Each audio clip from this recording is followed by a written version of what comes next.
이른 새벽부터 한 여인이 무덤 앞에서 울고 있습니다. 야, 무슨 연고인지 무슨 이유 때문인지는 몰라도 아직 동이 트기 전인데도 불구하고 무덤 앞에서 슬피 울고 있어요. 자, 이 여인의 이름은 막달라 마리아입니다. 그리고 이 무덤은 누구의 무덤이냐면 3일 전 돌아가신 예수님의 무덤이에요. 오늘 말씀 안으로 들어가 보면 이 여인이 울었다, 이 여인이 눈물을 흘렸다, 이런 말이 무려 4번이나 나옵니다. 먼저 무덤에 도착해서 무덤 밖에서 울었어요. 그리고 울면서 무덤 안을 쳐다봤습니다. 더하여 두 천사와 이야기하면서 예수님의 시신이 없어졌다고 더 슬피 울었습니다. 심지어 예수님께서 여자여 어찌하여 울며 누구를 찾느냐라고 물었건만 그녀는 그가 동산 중인 줄 알고 예수님의 시신을 옮겼으면 어디 두었는지 알려달라고 눈물을 그치지 않았어요.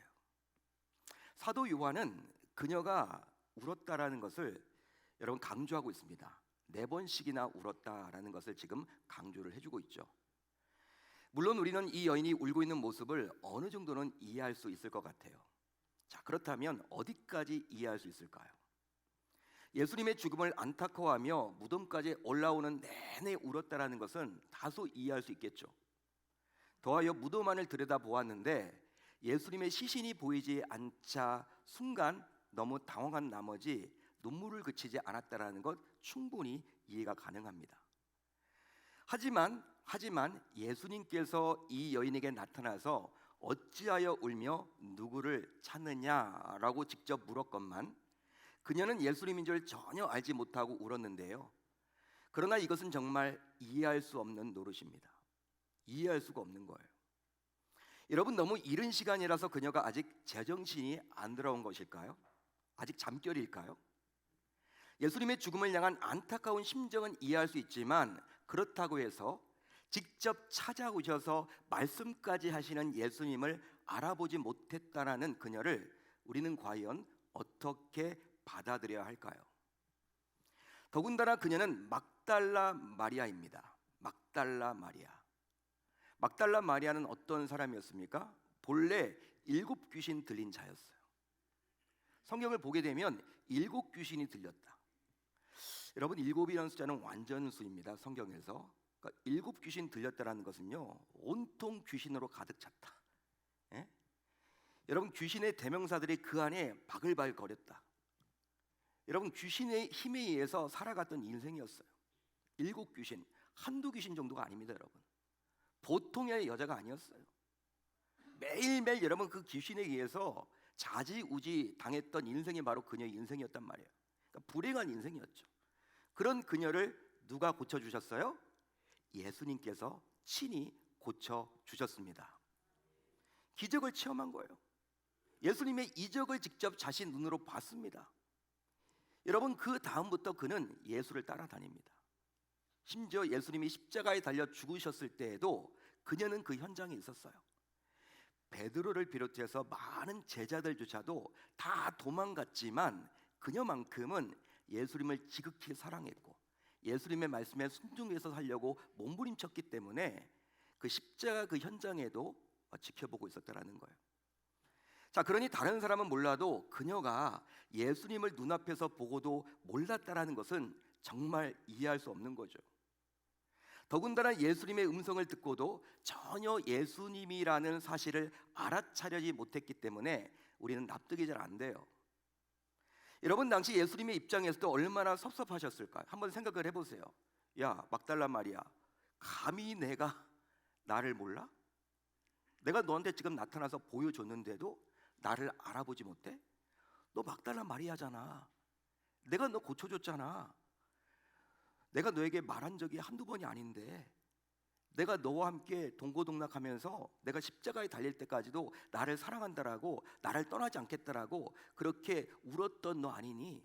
그런데 어떻게 나를 보고도 못 알아봐? 예수님은 아마 굉장히 섭섭할지도 몰라요. 또 여러분, 예수님은 또 이런 말을 할지도 모릅니다. 어떻게 네가 내 음성을 듣고도 나인 줄 분간하지 못하니? 이거 말이 돼? 여러분 정말 예수님은요 섭섭했을 거예요. 더하여 막달라 마리아 역시 당시 얼마나 스스로 답답했을까요? 답답했을까요? 예수님의 앞에 계시는데도 예수님을 알아보지 못하고 여전히 예수님을 찾고 있는 그녀의 심정은 또 얼마나 답답했겠습니까? 자, 그렇다면 왜 이런 일이 일어났을까요? 왜 이런 일이 일어났을까요? 여러분, 그녀가 눈물을 흘리는 이유가 있죠. 그녀가 눈물을 흘린 이유가 있습니다. 그것은 바로 예수님께서 부활하신다는 말씀을 잊어버리고 예수님의 죽음에 대한 인간적인 감정을 억누르지 못하고 쏟아냈기 때문입니다. 실제로 20장 9절을 보면 당시 제자들과 막달라 마리아인 그녀의 영적 상태를 알 수가 있어요. 20장 9절을 한번 볼까요? 우리가 읽지는 않았지만 아까 오늘 말씀 앞부분을 보면 이렇게 나와 있거든요. 20장 9절을 한번 천천히 읽어봅니다. 시작. 그들은 성경에 그가 죽은 자 가운데서 다시 살아나야 하리라 하신 말씀을 아직 알지 못하더라. 한마디로 당시 이들은 예수님께서 사망 권세를 이기고 다시 살아난다는 부활 신앙을 갖지 못했던 거예요. 그랬기에 그녀는 예수님을 직접 보고 예수님의 음성까지 들었지만 예수님인 줄 알지 못했습니다. 하지만 예수님은 이 땅에 계실 때 자기가 부활할 것에 대해서 이미 여러 번에 걸쳐서 친히 말씀을 해주셨어요. 자, 요한복음 11장 25절로 26절을 볼까요? 예수님은 자신의 부활에 대해서 강조를 해주고 있습니다. 우리 한번 같이 읽어봅니다. 요한복음 11장 25절로 26절 시작. 예수께서 이르시되 나는 부활이요 생명이니 나를 믿는 자는 죽어도 살겠고 무릇 살아서 나를 믿는 자는 영원히 죽지 아니하리니 이것을 내가 믿느냐. 아멘. 예수님은 스스로를 가리켜서 나는 부활이라는 거예요. 내 자신이 부활이라는 거예요. 자기를 그렇게 정의 내려주고 있습니다. 당신은 누구입니까? 나는 부활이다. 그리고 생명이다. 우리 주님의 음성이에요. 정의입니다. 이 말씀은요, 예수님께서 앞으로 있을 자기의 죽음 이후 부활에 대한 언급을 하신 건데, 이 말씀은 나사로를 살리시기 전에 그의 누이였던 마르다에게 직접 해주신 말씀이에요. 마르다가 예수님 여기 계셨으면 내 오라비가 죽지 않았을 텐데요 라고 여러분 짜증 섞인 원망을 예수님에게 하자 예수님께서 친히 나는 부활이요 생명이다 이렇게 답변을 하신 거예요. 또 있습니다. 예수님께서는 요한복음 2장 19절에서도 다음과 같이 말씀을 하셨어요. 너희가 이 성전을 헐라 내가 사흘 동안에 일으키리라. 아멘. 이 역시 예수님께서 앞으로 있을 자기의 죽음 이후 부활에 대해서 언급한 것입니다. 할렐루야, 할렐루야. 이처럼 예수님은요 자기 자신의 죽음뿐만 아니라 그 죽음 이후에 있을 부활에 대해서 분명히 언급을 해주셨단 말이에요. 여러 번에 거쳐서. 그만큼 예수님은요 공생의 기간 내내 부활을 강조하셨어요. 그뿐만이 아니죠. 예수님께서는 죽은 나사로를 살려주셨습니다. 더하여 나인성 과부의 죽은 아들을 살려주셨어요. 그뿐 아니라 회당장 야이로의 죽은 딸을 친히 살리심으로 부활을 보여주시며 부활신앙을 심어주셨습니다. 하지만 안타깝게도 제자들과 더불어 막달 마리아 역시 예수님께서 부활하셨음을 전혀 믿지 못했어요. 그 이유는 바로 그녀에게는 부활신앙이 없었기 때문이에요.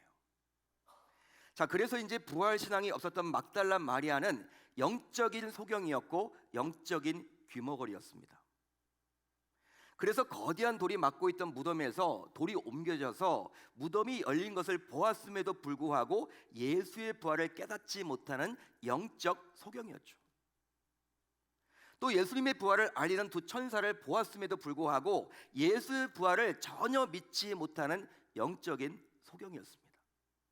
더하여 부활하신 예수님을 직접 보았음에도 동산직이라고 착각했던 영적 소경이었죠.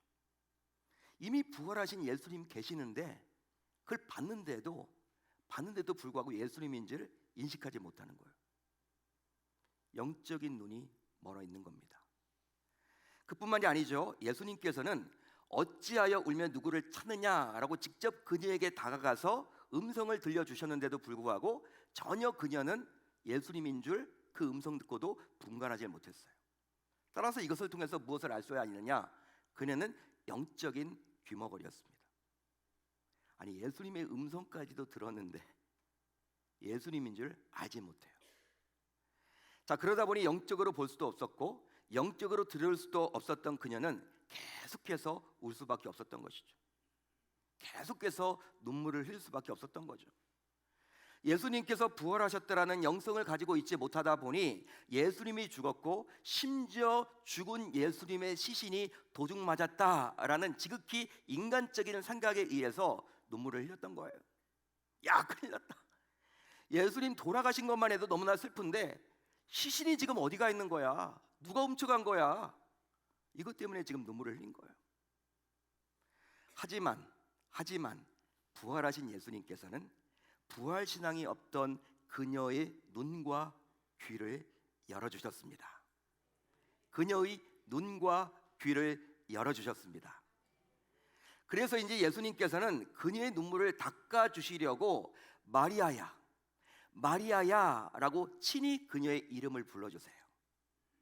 자, 그제서야 그녀는 자기의 이름을 불러주신 그 음성이 예수님의 음성임을 깨닫고 평소처럼 라보니, 즉 선생님으로 반응을 합니다. 라보니. 따라서 우리 주님이 그녀의 영성을 깨우쳐 주신 것이죠. 할렐루야, 할렐루야. 한마디로 주님께서는 그녀가 부활을 믿을 수 있도록 그녀의 영성을 일으켜 세워 주셨습니다. 여러분, 여기서 우리는 한 번 더 굳건한 진리를 깨닫게 돼요. 그게 바로 뭐냐? 그것은 바로 믿음은 주님께서 주시는 선물이라는 사실입니다. 따라서 내가 믿는 것이 아니에요. 어떤 분들은요, 내가 교회를 나간대요. 그리고 내가 예수를 믿는데요. 여러분, 내가 믿는 게 아닙니다. 여러분, 예수님 믿어지세요? 예수님이 나를 위해서 십자가에 달려 죽으셨고 3일 만에 부활하신 사건이 나의 사건이라고 믿어지십니까? 그런데 내가 믿는 것이 아니라 그것은 하나님께서 나로 하여금 그 사건이 믿어지도록 해주셨다라는 거예요. 믿음은요, 내가 믿는 게 아닙니다. 신념과 달라요, 여러분. 세상의 신념은요, 자기가 의지를 가지고 하는 거죠. 내가 믿으면요, 흔들려요. 상황에 따라. 우리 성도님들 가운데 믿음이 흔들리는 분들이 있죠. 자기가 믿었기 때문에 그러는 거예요. 예수님을 인격적으로 만나셔야 합니다. 예수님을 인격적으로 만나시고 그 예수님께서 나에게 믿음을 불어넣어 주시면 그 믿음은 주님께서 붙잡아 주시는 믿음이기 때문에 어떤 상황에 놓이게 되더라도 우리는 흔들리지 않는다는 거예요. 오직 하나님께서 나로 하여금 믿을 수 있도록 열어주신 겁니다. 그런즉 지금 우리가 예수님의 부활을 믿는다면 그것은 우리 주님께서 나에게 부활의 신앙을 갖도록 역사하신 놀라운 은혜입니다. 믿으시면 아멘, 동의하시면 아멘.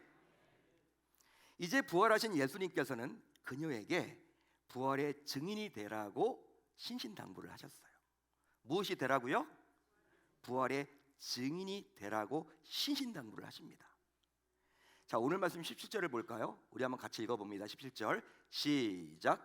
너는 내 형제들에게 가서 이르되 내가 내 아버지 곧 너희 아버지 내 하나님 곧 너희 하나님께로 올라간다 하라. 아멘. 부활하신 주님께서는 그녀에게 이제 자신이 곧 승천할 것임을 제자들에게 알리라고 이야기합니다. 따라서 주님으로부터 그녀가 받게 된 사명은 뭐예요? 그녀가 부활하신 우리 주님으로부터 받았던 사명이 무엇입니까? 전하는 것인데 뭘 전하는 거예요? 자신에게 죽은 예수님이 살아나셔서 부활하셔서 말씀해 주셨는데 그것이 바로 무엇이냐면 우리 주님께서 곧 있으면 승천하실 것이라는 거. 따라서 여러분, 제자들은 지금 예수님이 죽었다, 끝이다, 그렇게 여러분 여길 거 아닙니까? 그게 아니라는 거예요. 우리 주님은 부활하셨다, 그리고 잠시 후에 승천하실 것이다, 이것을 전하는 것이 바로 그녀에게 사명이에요. 그녀에게 맡겨진 사명입니다. 이제 이런 사명을 접수한 그녀는 제자들에게 가서 어떻게 이야기를 합니까? 내가 주를 보았다. 내가 주님을 보았다 라며 주님의 부활을 알렸어요. 하지만 이런 마리아의 증언만으로 당시 제자들이 과연 예수의 부활을 쉽게 믿고 받아들일 수 있었을까요? 여러분 어떻게 생각하십니까? 막달라 마리아가 내가 주님 봤어, 주님 부활하셨어 이렇게 말을 했다고 해서 당시 제자들이 쉽게 예수님 부활하셨네? 반응했겠냐는 거예요. 여러분 어떨까요? 당시 제자들은 반신반의했겠죠. 평상시 막달라 마리아의 성품을 보게 되면 거짓말할 인간은 아니야. 거짓말할 인간은 아니야. 정직해, 성실해, 믿을 만한 말이야. 믿고 싶어. 근데 그게 믿어지냐는 거예요. 제자들이. 따라서 여러분 막달라 마리아가 주님 봤다고 하니까 진짜 그런가 보다 했는데 속으로는 여러분 어때요? 에이 설마. 반신반의하는 믿음을 가지고 있었겠죠. 그래서인지는 몰라도 예수님께서는요 자기 부활에 대해서 제자들에게 친히 나타나서 알려주시면서 그들이 믿도록 해주셨습니다. 그 내용이 어디 나와 있습니까? 20장 20절 이하에 나와요. 여러분 20장 20절을 보면 예수님께서는 어떤 내용을 지금 보여주세요? 제자들이 있는 곳으로 친히 찾아가서 친히 자신의 손과 옆구리를 보여주십니다. 여러분 제자들의 이름은 나와 있지 않아요? 제자들이 지금 숨어 있어요. 유대인들이 두려워서 지금 한 집에 숨어 있는데 예수님이 그곳에 나타나셔서 제자들에게 지금 뭘 보여주고 있습니까? 자신의 손과 옆구리를 보여줍니다. 이걸 왜 보여줄까요? 손에는 여러분 뭐가 박혔어요? 십자가에서? 못자국이 있을 거 아닙니까? 여러분 옆구리에는 뭐가 있어요? 창으로 찔림 당했죠. 창자국이 있을 거 아닙니까? 제자들에게 그것을 보여주심으로 자신이 지금 부활했음을 알려주고 있는 거예요. 또 있습니다. 20장 27절을 보세요. 20장 27절을 보면 어떤 내용이 나와요? 여러분 의심 많은 도마가 나오죠. 이 도마가요 여러분 그 제자들이 예수님 우리가 부활했다 봤어 그런 말을 하자 그 자리에 없던 도마는요 에이 믿을 수 없어, 내가 나는 만져봐야 될 것 같아, 의심을 여러분 품습니다. 그런 여러분 도마지만 예수님이 친히 나타나 주세요. 나타나 주셔서 어떻게 합니까? 도마에게 자신의 옆구리에 손가락을 넣어보라고 이야기를 해요. 도마에게 여러분 자신의 부활했음을 알려주고 있는 거예요. 더하여 21장 1절로 6절을 보세요. 21장 1절로 6절을 보시면 제자들이 주님의 부활을 알지 못하고 본래의 생업으로 돌아갔습니다. 부활을 믿지 못하고 생업으로 돌아갔어요. 실망해가지고. 자, 그래서 베드로를 비롯해서 그의 동료 제자들이 밤새껏 고기를 잡았는데 고기를 잡았을까요? 못 잡았을까요? 단 한 마리도 잡지 못했습니다. 그 어부 출신들이 모여서 고기를 잡는데 한 마리도 잡지 못했어요. 근데 그런 제자들에게 예수님께서 찾아가셨어요. 디베랴 호숫가로 친히 찾아가셔서 배 오른편에 그물을 던지라고 했고 그렇게 하자 그 결과 많은 물고기를 잡도록 해주셨죠. 여러분 한번 생각을 해보세요. 처음에 예수님이 제자들을 불렀을 때 베드로를 비롯해서 제자들을 불렀을 때 어디에서 불렀어요? 갈릴리 호수에서. 고기 잡는 어부 출신들을 부른 거 아닙니까? 그걸 여러분 그들에게 상기시키는 거예요. 진짜 우리 주님 살아나셨네. 그때도 여러분 고기를 못 잡고 있었을 때 고기 잡게 해주셨잖아요. 그때도 이번에도 여러분 동일하게 잡게 해주시네. 예수님 살아계시구나. 이걸 친히 보여주신 거예요. 그뿐만이 아니라 21장 12절로 13절을 보게 되면 예수님께서는 제자들과 조반을 함께하면서 자신의 부활은 상상도 아니고 환상도 아니고 꿈도 아니고 허구도 아니고 분명히 일어난 팩트라는 사실을 친히 알려주셨습니다. 할렐루야, 할렐루야. 여러분 그렇다면 우리 주님께서 자기 부활을 이렇게까지 보여주시면서까지 강조하신 이유는 과연 뭘까요? 우리 주님이 이렇게까지 강조하신 이유는 뭡니까? 그것은 바로 부활신앙이 없으면 아무것도 할 수 없기 때문입니다. 부활신앙이 없으면 아무것도 할 수 없기 때문입니다. 즉 부활신앙이 없으면 아무것도 안 됩니다. 아무것도 안 됩니다. 따라서 부활신앙이 없으면 구원도 안 됩니다. 부활신앙이 없으면 천국도 못 갑니다. 부활신앙이 없으면 교회도 아닙니다. 부활신앙이 없으면 복음도 아닙니다. 할렐루야, 할렐루야. 그런즉 모든 것의 시작은 곧 부활신앙에서 출발하는 거예요. 믿으시면 아멘, 동의하시면 아멘. 사랑하는 성도 여러분, 사실 우리가 죽음 앞에서 울부짖는 것은 지극히 당연해요. 여러분, 우리가 장례를 가게 되면 장례식장이 있지 않습니까? 여러분, 부모님의 그 죽음 앞에서 다들 슬프죠. 그건 인지상정입니다. 살아가는 부모 형제를 먼저 보내고 슬픔에 잠긴다라는 거, 그건 여러분 지극히 인간적이고 지극히 인지상정이죠. 그건 여러분 잘못된 건 아닙니다. 여러분 같은 사랑방 식구 가운데 매주 나와서 같이 이렇게 말씀을 나누고 기도했던 동역자가 죽었는데 왜 슬프지 않겠습니까? 여러분, 우리 다 슬퍼요. 장례를 가게 되면요. 저도 마찬가지고요. 자, 그런데 왜 죽음 앞에서 울부짖을까요? 슬프다고 하면서 왜 눈물을 흘리며 울부짖을까요? 여러분, 특별한 이유가 있습니까? 왜 그럴까요? 다시는 볼 수 없다, 다시는 만날 수 없다라는 절망감 때문이에요.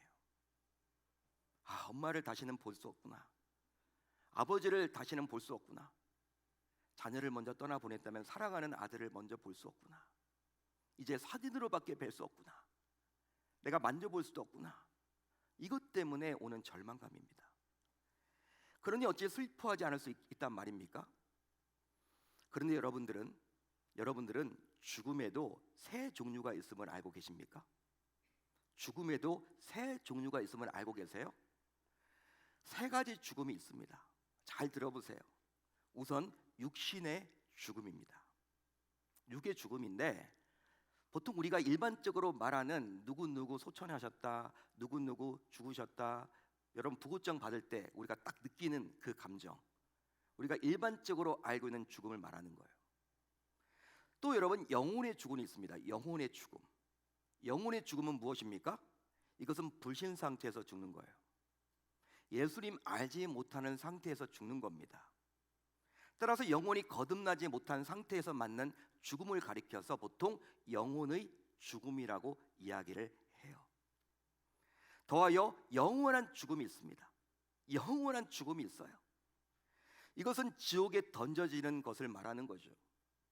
지옥에 던져지는 형벌 상태를 영원한 죽음이라고 성경은 이야기를 합니다.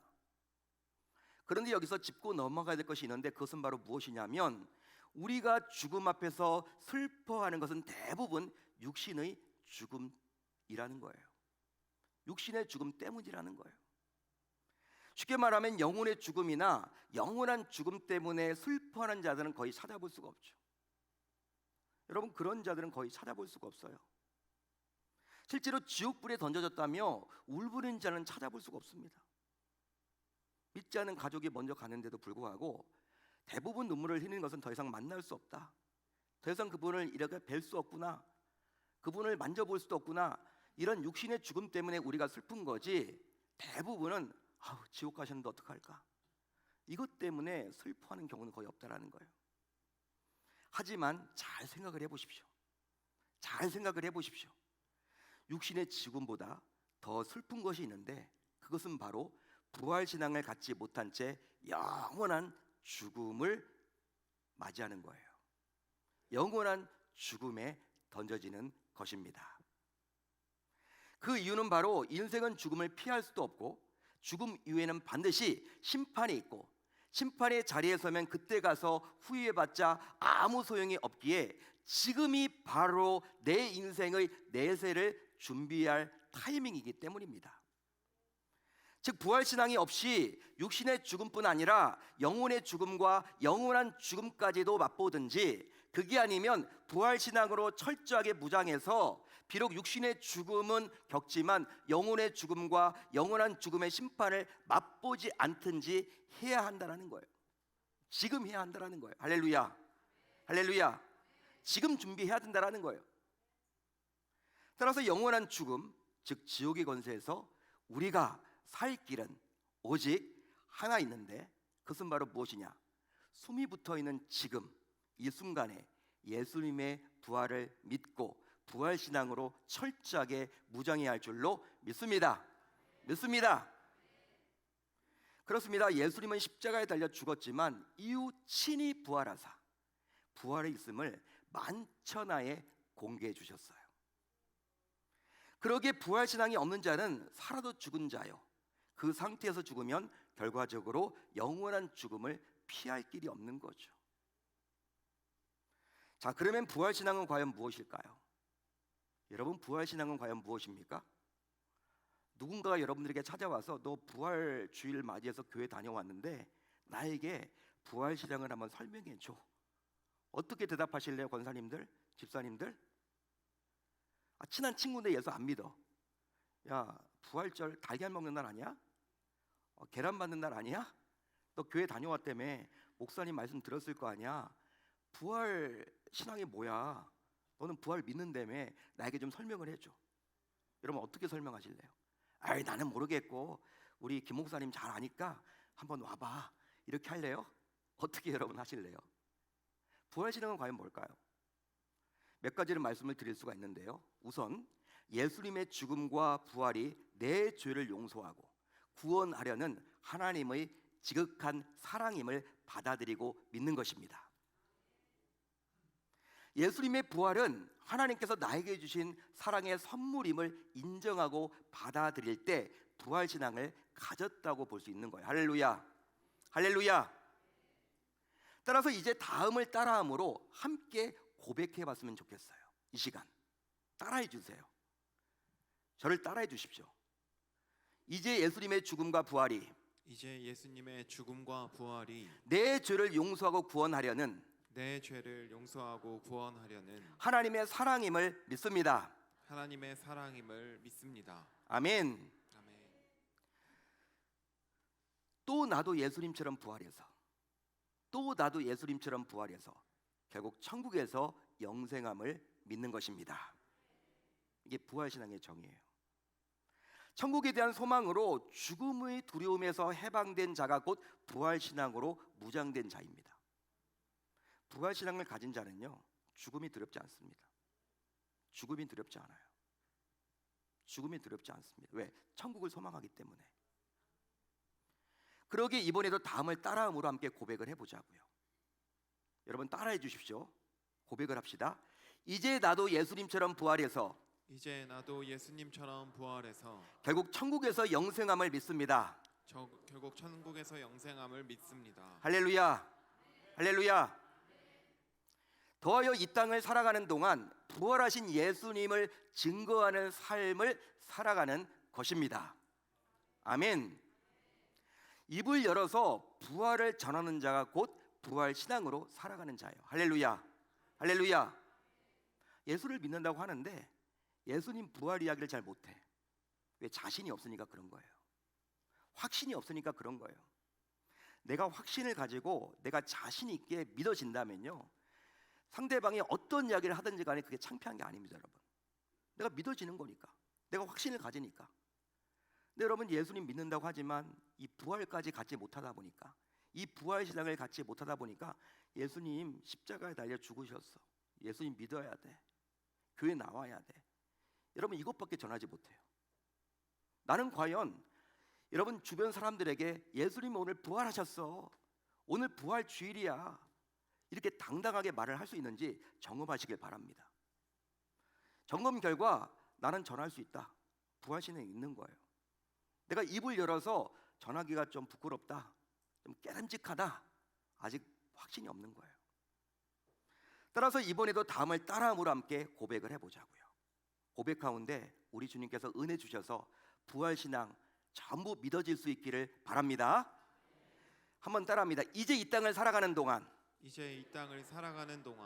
부활하신 예수님을 증거하는 삶을 살아가겠습니다. 할렐루야. 그런즉 성도인 우리 모두 이제 부활신앙으로 무장한 부활의 증인으로서 반드시 살아내야 할 줄로 믿습니다. 믿습니다. 그렇게 되면 결국 하나님께서 부활신앙으로 무장한 우리에게 다음과 같은 놀라운 복을 주십니다. 그것은 바로 무엇이냐? 하나님의 자녀가 된 권세를 누리게 해 주십니다. 하나님의 자녀가 되는 권세를 주신다는 거예요. 더하여 기도의 응답을 받게 해 주십니다. 하나님의 나라를 이루는 도구로 사용해 주십니다. 여러분, 이것보다 더 큰 복이 어디 있겠습니까? 하나님의 자녀된 권세, 기도할 때마다 응답을 받아 하나님께서 하나님 나라를 이루실 때 나를 사용하는 도구로 쓰신단 말이에요. 이것보다 놀라운 복이 어디 있습니까? 따라서 성도인 우리 모두 이제 부활신앙으로 무장한 부활의 증인으로서 살아감으로 현세에서뿐만 아니라 내세에서도 하늘의 별과 같이 빛나는 놀라운 복의 사람이 모두 되어야 할 줄 우리 주님의 이름으로 축원합니다.